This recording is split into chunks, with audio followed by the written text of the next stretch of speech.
Well, thank you.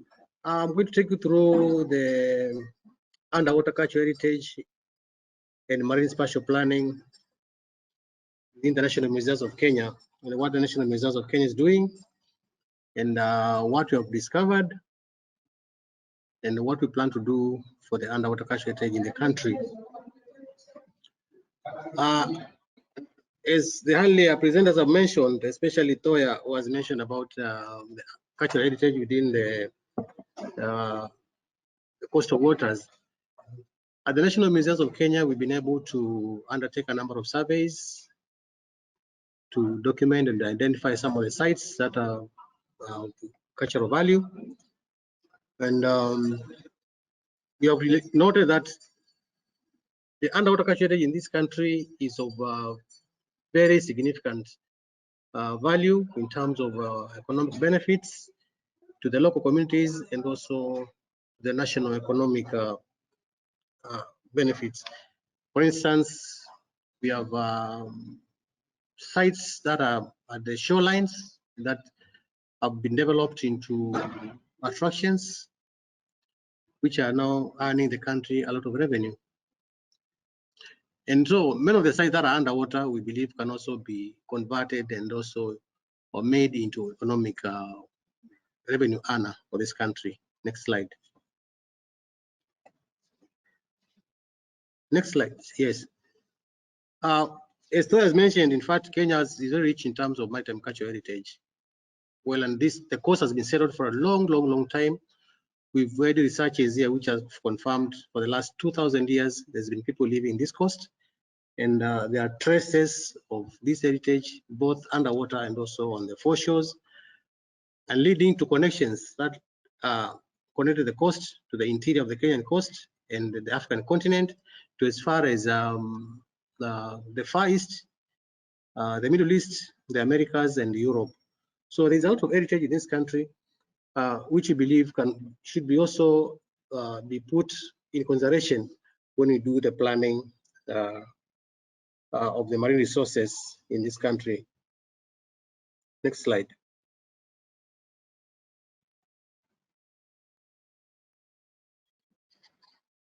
As I've just said, the National Museums of Kenya has undertaken a lot of researches and surveys within the coastal waters to identify the shipwrecks and other marine heritage sources within the coastal zone. We found so far, I can confirm that we have over 45 ancient shipwrecks, and most of these are located within Mombasa, Lamu, and Malindi. And you'll note that these are basically the earliest settlements and also the most vibrant ancient cities in the Kenyan coast. Even up to today, they are the main tourist attraction centers and also the main business centers within the coast region. So they support not only in the present, but also in the earlier times, a lot of economic vibrancy that connected the Kenyan coast to the wider maritime markets. And as such, we've been able to identify, like in Lamu, with about 10 shipwrecks that are quite ancient, dating back from the 14th century up to the 18th century. In Mombasa, we've got more than 30 sites that are actually very ancient. And then in Malindi, we have now coming to almost 15 sites. So some of these sites actually are ships that are as big as 100 meters long, and some are small wooden boats of about 40 meters in length. So they form a very important resource that need protection. And that's why the National Museums, as the custodian of cultural heritage, identifies these as important sites for protection. You can see that small map on the left of the island of Mombasa, where you can see the distribution of the shipwrecks within Mombasa Island, which we've been able to map. And some of these, they're not very deep waters, in fact, and they are very much accessible.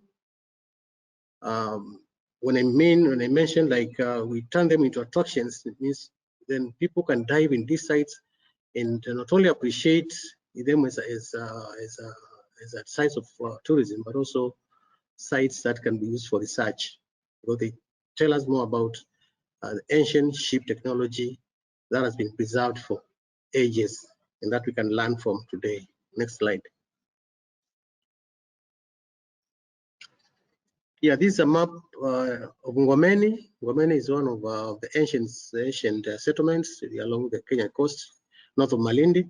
And in Ngomeni is where we have one of the very ancient shipwreck sites that now the National Museums of Kenya is serious focusing on, to probably see whether this site can be turned around into a museum, where then we can develop it into an attraction, and divers can go with visitors and show them the site. This site has been surveyed for around four or 5 years now, and we work with the local community of Ngomeni to ensure its protection. That's why the stakeholder involvement in management of maritime resources, as Jackson Marubu said, is key in ensuring that these resources are protected. Otherwise, without the participation of the local people, then some of the sites like Ngomeni and many other shipwrecks in the Kenyan coast will not be identified, and would, in fact, in a real sense, be destroyed by the local people, especially the fishermen, because shipwrecks tend to be very important breeding sites for fish, and this is where fishermen normally go and make the big catches. So working the stakeholders like the fishermen, the BMUs, and the other local communities and tour operators actually helps us to protect and ensure these sites are preserved. That's why it's important to work the local communities, and as we plan how to manage these resources in the seas, we got to ensure participation of the local people, and also public awareness on the value and importance of some of these sites. Next slide.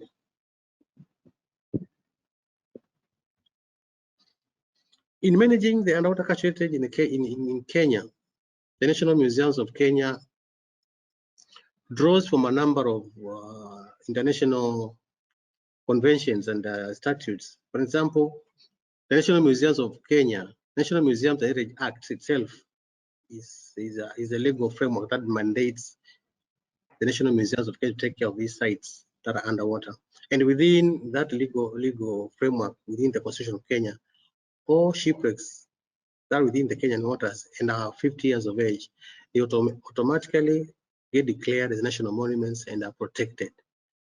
So this gives us the powers to go into these sites and protect them and ensure they are preserved. We also draw from international conventions that the Kenyan government has ratified as a state party. National Museums of Kenya itself has formulated sound policies and regulations for the conservation and management of these resources in the coast. For example, stakeholder engagements and collaborations are guided by public awareness, and also institutions that also have a stake in the sea. For instance, we have got MOUs with the Fisheries Department, with the KEFRI, Kenya Ports Authority, KMA, and many other institutions that have a stake in the Kenyan waters. We're also working towards formalizing our cooperation with the Kenya Coast Guard Service, so that we can ensure that we can benefit from the resources, and also they can benefit from our resources, and how we can better manage our resources together, because we all have a stake in the ocean.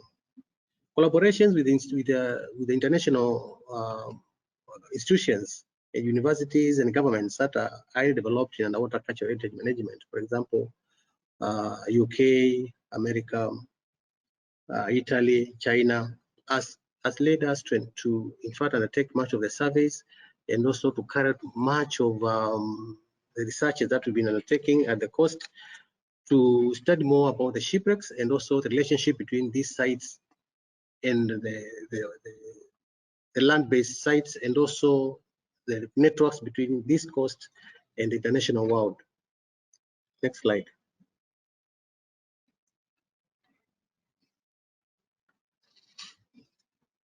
Underwater sites form, as I said, form very interesting resources that can be turned around as cultural traits and museums.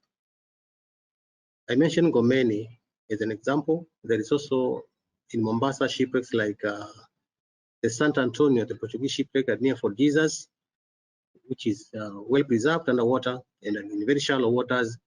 These sites can be developed, and together with the local communities like the local divers and the local fishermen, they can make a living from taking guides down to the sea and seeing these sites, and also raising revenue for this country. So the museum preserves these sites. The museum is working towards developing some of the sites into museums of underwater, and also lifting some material from the sites and presenting these into our museums on land. For example, today if you go to Malindi, you find that a museum of underwater archaeology, the only museum, in fact, I can say in this region, which shows the amazing wonders of our Kenyan coast, and also how underwater cultural sites can be used and utilized by countries and communities to make a living from. So these are resources which, that needs to be planned well, and also be integrated in the major planning of the blue economy resources within the Kenyan coast. Next slide.